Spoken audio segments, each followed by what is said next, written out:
कभी एक जनरेटर के बदले एक एटमी बिजली घर का सौदा सुना है? नहीं? तो आइए सुनिए भट्टो साहब की वो तारीखी मुलाकात जिसने पाकिस्तान की तकदीर बदल दी।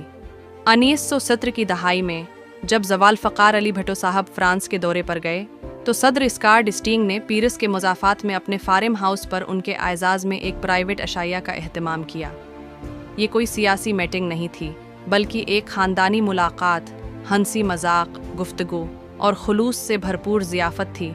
लेकिन कौन जानता था कि इस शाम की एक मामूली गुफ्तगू पाकिस्तान की एटमी तारीख़ का रख बदल देगी। खाने के बाद दोनों रहनुमा फार्म हाउस में चहलकदमी के लिए निकले। रास्ते में रोशनी देखकर भट्टो साहब ने मुस्कुरा कर कहा, जनाब सदर, आपके मुल्क में तो बिजली वाफिर है, मुज़ाफ़ात तक रोशन है। ये बिजली असल निज़ाम से नहीं, एक जनरेटर से पैदा हो रही है। ये सुनकर भट्टो साहब ने दिलचस्पी जाहिर की।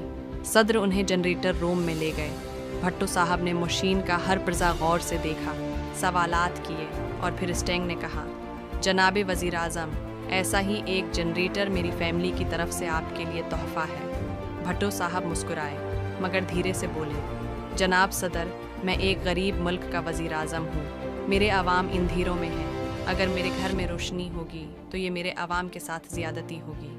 ये सुनकर सदर स्टिंग रख गए। एहतराम से भट्टो साहब का हाथ थामा और कहा, जनाब वज़ीर आज़म, बताइए मैं आपके मुल्क के लिए क्या कर सकता हूँ। भट्टो साहब ने नर्म लहजे में कहा, जनाब सद, एक एटमी रिएक्टर मेरे मुल्क के लिए लगवा दी ताकि मेरा वतन हमेशा के लिए रोशन हो जाए। फिर बोले, ये एटमी रिएक्टर फ्रांसीसी अवाम की तरफ से पाकिस्तानी अवाम के लिए रोशनी का तहफ़ा होगा। अगली सुबह पहला काम इसी मंसूबे पर दस्तखत हुए और यूं भट्टो साहब ने एक ज़ाती जनरेटर के बदले पूरे मुल्क के लिए एटमी बिजली घर हासिल किया, जो आज भी कराची में रोशनी बांट रहा है।